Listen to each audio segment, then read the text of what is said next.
I'm Sam Willis, the creator of RAZE Comics. I am the co-creator slash writer. We are on all social medias. We are on Facebook, Twitter, Instagram, TikTok, and we are also on Global Comics. You can find us by typing in RAZE Comics, RAZE, and you're watching and listening to Two Geeks Talking.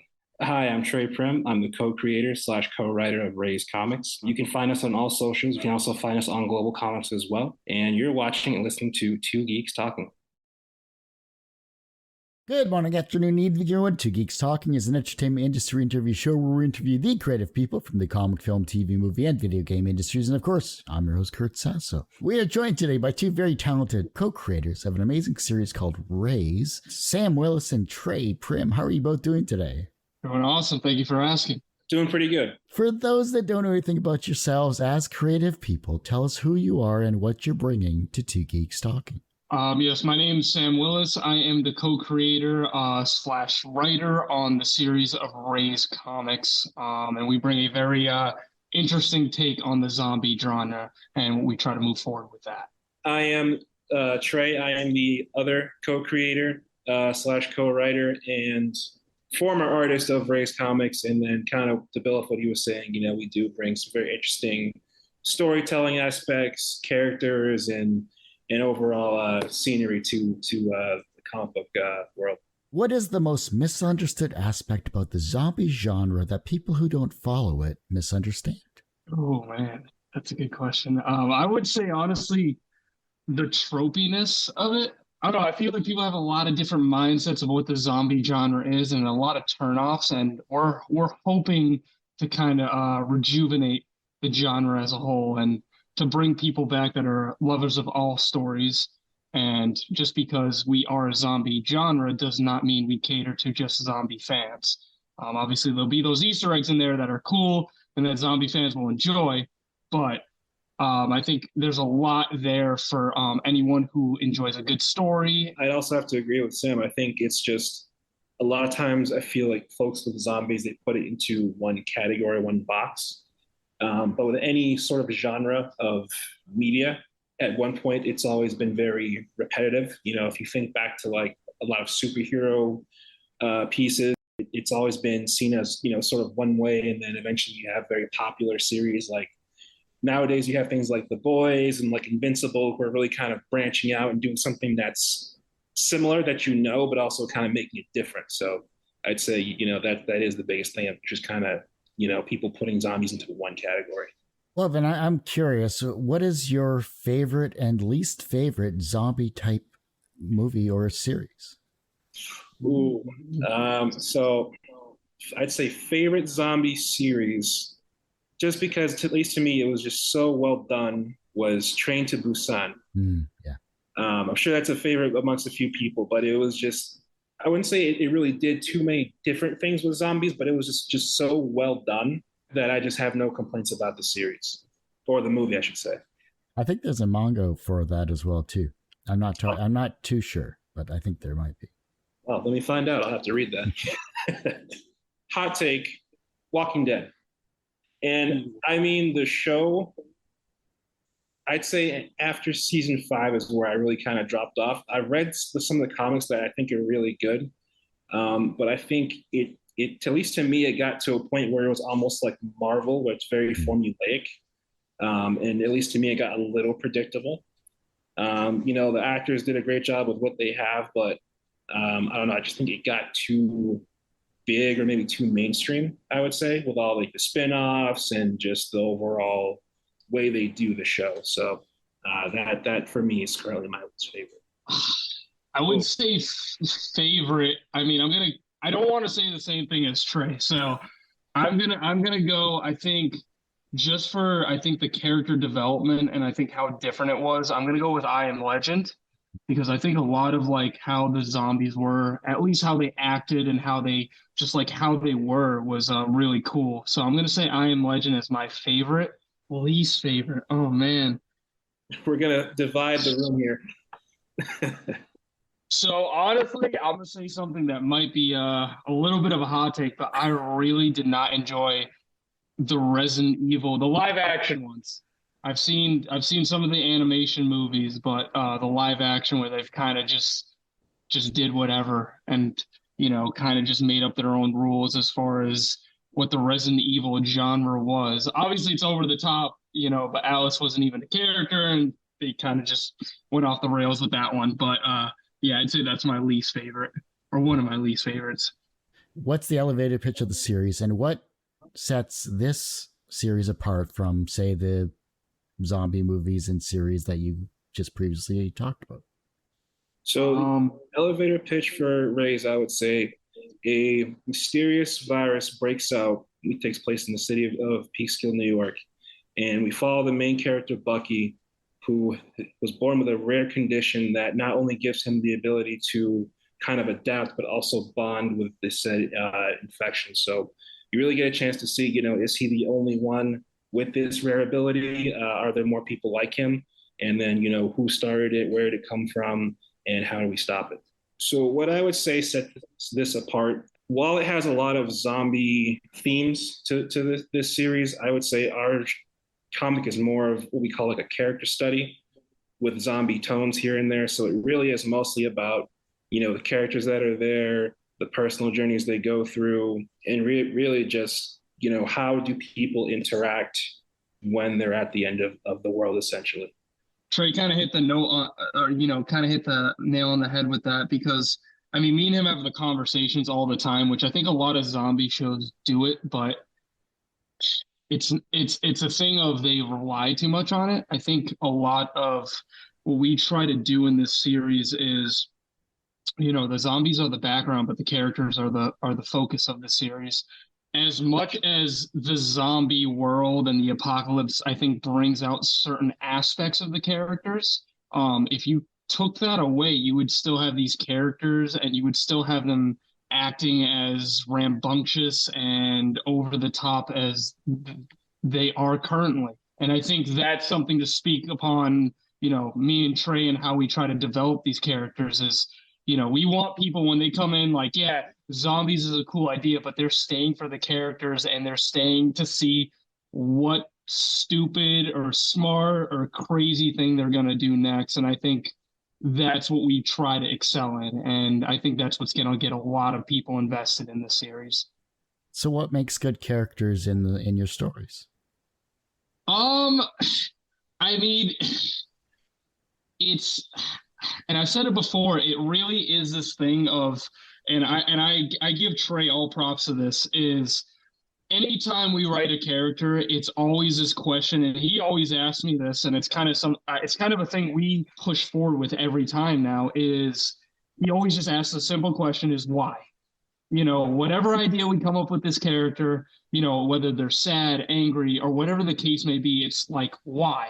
And then we can kind of go into these dimensions of these characters and be like, okay, this person's mad because of this. Well, why are they mad because of this? And you kind of like unravel the character, and you almost like relearn the character as you're kind of going through these, this rendition of whatever the situation is, which, is always really fun. And it's interesting to see what the outcome is going to be, because it's always just, it's always just fun. It's fun and ridiculous. And I think that's the point of creating characters. You don't want a character who says the same thing over and over again. You want dimension to them. You want a feeling of, oh, I can relate to this person, because sometimes I'm mad and sometimes, I'm really happy. And I think that's what makes a good character, I would say it really depends on what kind of work you're doing. For example, when you're doing things like live action, you have an actor there who can get very nuanced with the character. It's not just they're happy, they're sad. There's so many emotions in between that you can get with a live action that you can write that way. But with a comic, because it's just you get one image with some words there, and you get limited to pages as well, the characters just have to be very larger than life, I would say. So we really try to make them as over the top, as memorable as we possibly can, and just kind of hammer into the reader that this is who the character is any chance we get. Obviously, having you both as co-creators is a wonderful experience, because as you already told me, you talk at great length about this amazing genre and this amazing series that you're both creating here. Trey, you mentioned that you were the artist as well, too. You're not anymore. Like, who's the current artist? Like, what is the team structure like for RAZE? Yes. So I was the former artist for the series. When we started, we did have, well, we've gone through a few artists now. So we had an artist who was doing all the line work for us. And then, we would do like the final inking process. Then we had a full on artist.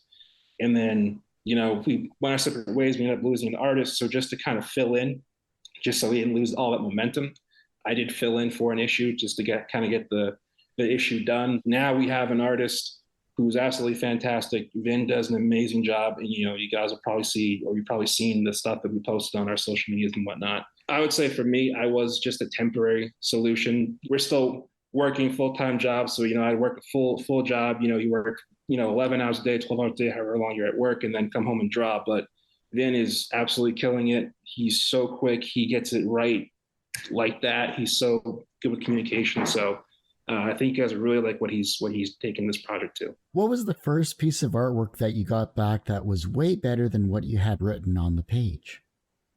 Ooh. I think I know the answer to this.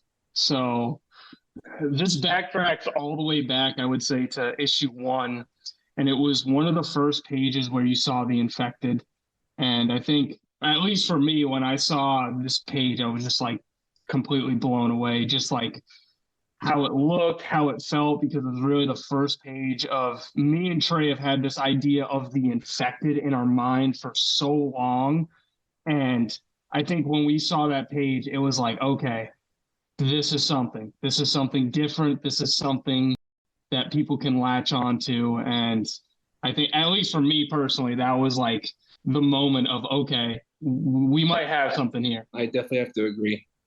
There's nothing, they say it's nothing like your first, so seeing the first issue from our head, and we had so many renditions of the first issue, to finally see it on paper. I think the first issue, to me, the first, like, I'll say gory page, was really just, you take a step back, like, wow, this is actually something really cool, from our head to the paper. So the issue 1 was probably that issue for me as well. How does black and white make this series better than, say, maybe if it was in color? So I think just the tone of not having color alone can kind of set the mood for the comic you're going for. It is more of a classic take on it as well, but we are also, at least now you can see it, we're also heavily influenced by, the manga style of comics. So they do mostly do theirs in black and white. So we definitely want to keep that theme moving as well. But also, at least sometimes you can get, at least to me, a little lost in color. The line work really speaks for itself, and you get to really, pick apart and really, analyze every detail when it is just that line work. I definitely agree with Trey on that. I mean, we had a lot of conversations, and if people don't know, we tried color. We did some test pages and we looked at it, and we just, I mean, the beautiful thing, the relationship I think me and him have as co-creators is we're brutally honest. Like if something sucks, we just say it, and we tried to, at least as creators, because I think it makes us a lot better. We saw it as color, and like Trey was saying, I mean, even before we got into the manga style, I mean, it kind of just bridged that with, I think, the black and white and the grayscale. Before even the manga style, we looked at it, and we're huge horror fans. We know what the genre kind of demands, as far as like, you want that feeling of you're scared. And when we saw color in our comic, it kind of took away from that, at least in our opinion, for our project. We wanted it to feel, very dark, very gloomy, very bloody, gory, just have all the nodes of the horror genre. And I think when we saw color, it kind of took away from that. And we love color comics. But when we were trying to do this comic, it was really like we wanted that fear aspect. If you're reading this book and you're seeing all this stuff, you're like, wow, that's crazy. That's kind of what we went on our instinct. And I think we made the right call as far as developing, 5 issues now and seeing the black and the gray and the white. And you're like, wow, this feels like a colored comic, but it's not, because it's literally 3 colors. But what these artists can do within that area it's mind blowing sometimes. So how many issues are you guys going to create? Is there an end goal in sight? So here's the thing. A little background on this project is we met in middle school, so we've been developing this for a long time. There is an end goal. We don't know how long it's going to take because, when we started writing this, we had a certain like, okay, this is how long an arc is going to be. But then you kind of have to be realistic. Like we're doing Kickstarters now and we're seeing, like we're lucky, like we're 6 issues in and not a lot of creators get that opportunity. We're trying to, I think, tell a very riveting story in a good amount of time. It just depends, how we do, how people feel about the series, how involved they get in this series. We want to tell this story as long as we can, but we also don't want to burn people out either. So we are trying to figure out how long it is going to be. I know it's a very vague answer, but it's something that we've worked on for, over a decade. And we want people to feel invested in these characters. And the moment they don't want to come back, that's when we know we're going on too long. So we really do want to try and tell an elaborate story in that slotted time. Unlike some billionaires that just, overstay their welcome on social media. But that's yes. What was an early experience where you learned that language had power? I honestly, it's going to sound crazy. I think there's a story I often think about is, and it happens randomly. When I was in elementary school, and Trey maybe knows this, I used to write these like horror books by myself, pretty much in class all day. There was this thing where there was these kids in class where I would like recruit them to pretty much draw the stories I was making. I wouldn't say it was in comic book form because it was like between 3rd and 6th grade. But I just remember is one of the friends I had, he was drawing pretty much like we made a silly superhero pretty much book together. And I just remember is the reaction he had, like we had, I think it was like maybe 10 pages, maybe. And these are like very messy drawings. But I just remember is, I don't even think he was a comic book fan, but we read it together. And I just remember the reactions from him. I put the story together, he put the art together, and just him kind of seeing it all together and getting really excited. And I'm like, okay, this is cool. This is really cool, and this is where I want to be, and this is what I want to do, to be in this genre and to continue to do that. And that's like my favorite thing. I tell Trey all the time, it's it's the thing where it's someone I don't expect, where I give them something, I give them an issue to read, and then they're able to tell me what they liked, what they thought was happening, what secret message they thought we were doing. Because it's like, once it's out to the public, it's not in our possession to tell you what it is. It's now your guys' thing. It's your product, so you get to digest it however you think it's supposed to be digested. Well, not necessarily add on, but just to kind of get another, answer, at least to me, what was that moment is the first time I saw, what like Comic-Con really was. And it sounds crazy, but just the concept of, you have these people here who all gather in one place and they're dressed up as these characters. And they're dressed up as characters who don't exist. These are fictional people who don't exist, nothing to do with the real world. And they're just so impactful that people, take the time out of their day to come dress up as them and to be these characters. And to me, that's just the most powerful thing that, of all the influences we have around us today, that something as simple as, a character in a book can really just kind of touch people in a way to where they just want to, be that person. To me, that is that moment. Everyone usually asks, what's the wisest piece of advice or what's the most bullshit piece of advice that you've ever received? But what is the second wisest piece of advice that you've received that has stuck with you in your careers? Oh man, I want to say for this is, it's something I hear very often, but it's something I think I live by is your dream won't happen if you quit. If you just stop what you're doing and you just say, yeah, this is not working, let me just stop making whatever I'm going to make or whatever I'm going to do, it'll never happen. And I can speak personally, there has been times, and Trey knows this, where I want to quit, where I'm like so frustrated and I'm like, I can't do this. I need to leave, even if it's only for a second. But I think the rejection and the failure and all the things that I think people worry about, I think the biggest tool that we face is just facing yourself, just swallowing whatever's going on right now, because right now is not what happens in the future, and just buckling in and just getting the work done. Like Trey said, we've been through many artists, and there's been artists who have left halfway through an issue, 3/4 of a way through an issue, and we have no control. We have to start over from scratch. And there's been many times where just like, come on, you kidding me? We just have to pick up the pieces and we just got to keep going. So I think tenacity is a huge, huge thing. And if you have it, use it and use it to your benefit, because you will go places if you use it. I'm going to give you the same answer for both of them. It's the best advice, but also the most BS advice. And it's going to sound controversial, but it's stick with it. And here's why. If it's something you're passionate about, by all means, absolutely stick with it 100%. But at the same time, there is times where some things you do need to walk away from. The biggest thing for me is you got to find the difference between, is it something I walk away from or something I stick with? And a lot of times we say it all the time is, I don't care how much money I make off this project. I still want to see it done. You need to be passionate to the point where you can make $0 from what you're doing and you still want to do it all the same. And if that's the feeling you get, stick with it. If that's not the reason you're doing it, then it might be time to walk away. It is both the most real advice and sort of the most BS advice I've heard. Everyone has one person that inspired them on their path to where they are today. Who was that for you? It's a certain page that's in every issue, and I'm sure people have picked up on it. And this is just my personal answer. I'm going to go hit you right in the heart.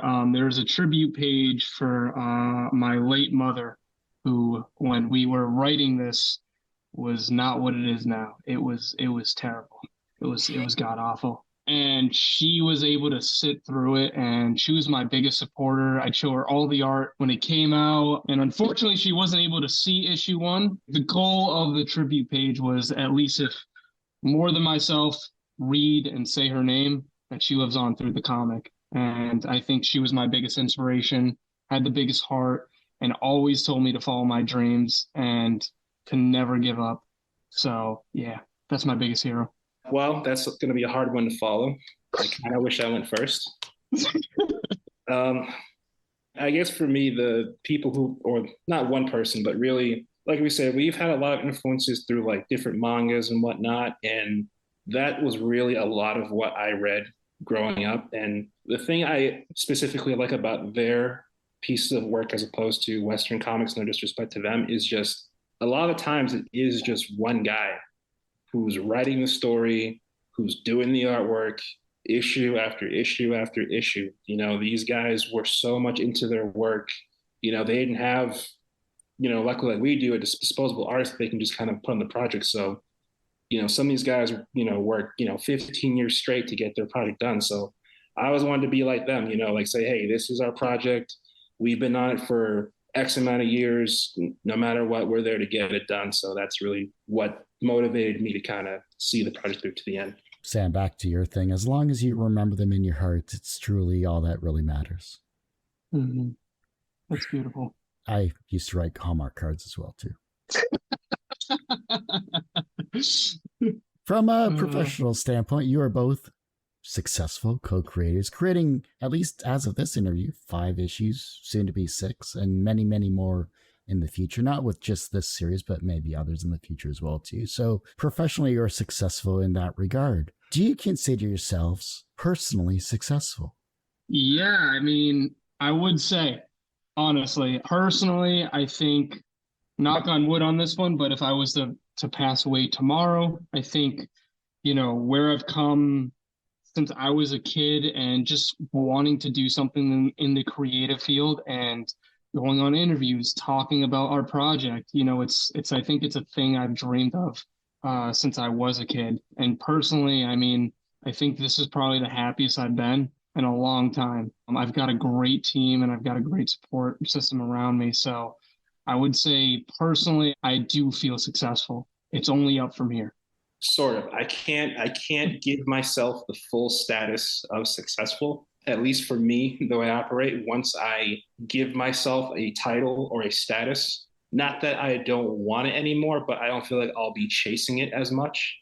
to me, the chase never stops, and it's just all something to shoot for. So it's going to be a long time before I give myself that status or that title. So I would say semi-successful. You know, we have accomplished a lot. I am proud of what we've done, but I just can't give myself that status yet until we see us through to the end, or at some point of me is satisfied fully with what we've accomplished. So at that point, we'll see how long it takes. The reverse of success is failure. How do you deal with your failures? Ooh, that's a good one too. It's hard. I will say honestly, and Trey knows this, is a lot of the times we come out with our issues, we want people to, either critique it, read it, and give us an honest opinion on it. And there's been a lot of positive feedback, but he knows is I think a lot of the times, I think when it happens, I think it's almost like in waves, where initially when I get the criticism or the failure, it's really like trying to understand it, I would say, because it's that thing of, I think it's not intended to make you feel bad, but I think you have some sort of representation when you have like a personal project or a creative project you're working on because you want it to do so good. You're passionate about it. And, it is almost like your baby in a sense, and you just want it to do good. And I think, when failure happens, when things happen that you don't see coming, or, rejection happens or whatever, I think taking the worst parts of whatever it is and trying to shine some light on it, and as long as it's authentic, I think can help you. Because there has been, I think, scenarios where we want a second eyes on this and we want people to be real about this project that we're working on. And if they give us a real answer on their perspective, we try, I wouldn't say to implement it, but to take it in and try and figure out what we can do better. And I think that's always the thing with failure and rejection is, okay, yeah, this is a no right now. This is a stop sign that tells us, okay, we shouldn't go in this direction. So what other direction can we go? Is there another road we can take? And I think that's what we always try to pull out of these situations for the most part. Let's say for me, and this is probably something that maybe some other artists can kind of relate to, especially because as far as art in general, I'm not like trained, or like maybe some people, I didn't go to school for it, but you really got to embrace the failure. You learn more doing something 10 times wrong than you do doing it one time right. You're never really going to hone your craft. You're never really going to learn how something's supposed to work unless you fail at it. They're always teaching moments. So that I really try and embrace and learn as much as I can from said failures. That classic Bruce Lee expression, I do not fear a man that kicks 10,000 kicks once. I fear the man that kicks one kick 10,000 times, something like that. Exactly. Better way to put it. I'm a movie buff as well, so I get what you're saying, but I agree. Yeah.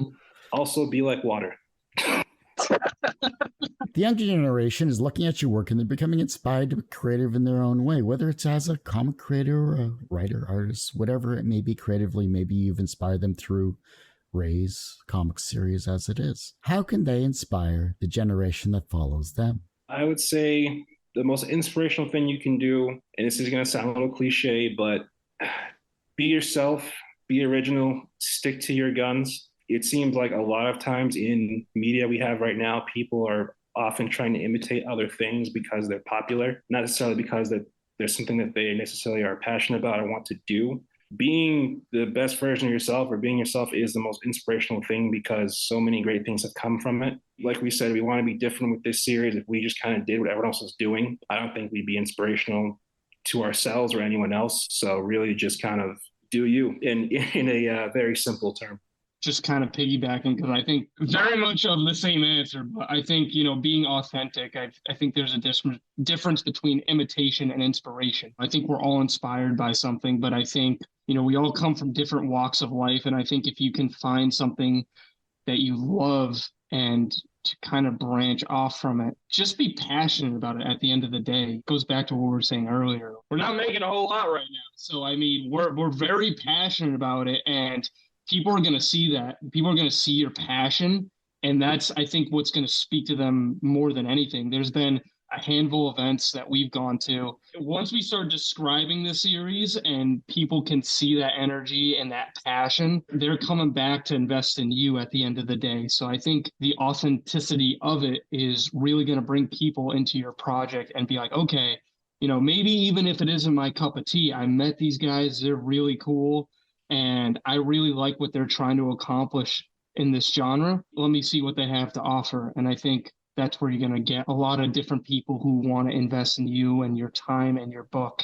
And I think that's what the younger generation, I think, could definitely implement in the future. Oh, but also be better.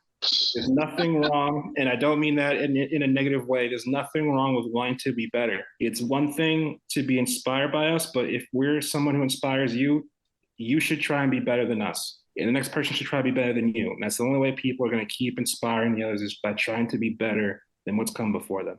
If your life was a comic book, what would its title be? And what would its soundtrack be? Ooh. I mean, mine would probably be comedy tragedy, because there's a lot to unpack in my life. But I honestly think if I had to choose my soundtrack, I don't know if it's given to me or I can choose it, but I definitely think Hans Zimmer's never done a soundtrack for a comedy. All right. But I just think, if it was the right project, he could come on board. There's beauty in that, in having to laugh at your own pain. So I think, if anything, it would be very on the nose, I would say, a lot like our writing. So that's what I think my movie would be. Probably the tragedy of Samuel Willis, and just make it really raunchy and really hilarious and just over the top with a great soundtrack. I'm sure Adam Devine could play you, right? Absolutely. Let's see. If I had to choose a title, it would be "Aw shit, here we go again." Because that's just my daily catchphrase. So when things happen, I'm like, okay, it's going to happen again. Here we go again. It's going to be another situation. As far as soundtrack, I'm not too sure on what that would sound like. Whatever music they use for SpongeBob, I'd probably use that. Well, that's a new one. I haven't heard that one yet. As long as I've asked that question. That's good. First. Yeah, world's first. There you go. Well, Sam and Trey, I do hate to say it, but that ends this particular episode of Two Geeks Talking. I want to thank you both so much for coming on the show. Of course, thank you for having us. Yep, thank you for having us. Before I let you both go, where can we find you? How can we support you? Of course, where is RAZE, and anything else you'd both like to promote? Yeah, so we are pretty much on all socials right now. You can follow us on Facebook, Twitter, Instagram, TikTok. We're under RAZE Comics, RAZE COMICS. You can also follow myself on Twitter, which is comics_RAZE, RAZE. If you want to come and connect with us, we are also on Global Comics right now and on Amazon as well. You can just type in RAZE Comics and you should be able to find us. What he said. Well, like I said, that ends this particular episode of Two Geeks Talking. You can, of course, find this interview and 1,000+ others on our website, tgtmedia.com or twogeekstalking.com. That's TWO, not the number 2. Of course, our YouTube channel is a lot more updated than our website. That's at youtube.com/TGTmedia. The podcast is back after 12 or so years because reasons. You can find that at twogeekstalking.podbean.com or wherever you listen to your podcasts. And as I say every week, everyone has a story to tell. It's up to me to help bring that out. Thanks for listening and watching on Two Geeks Talking.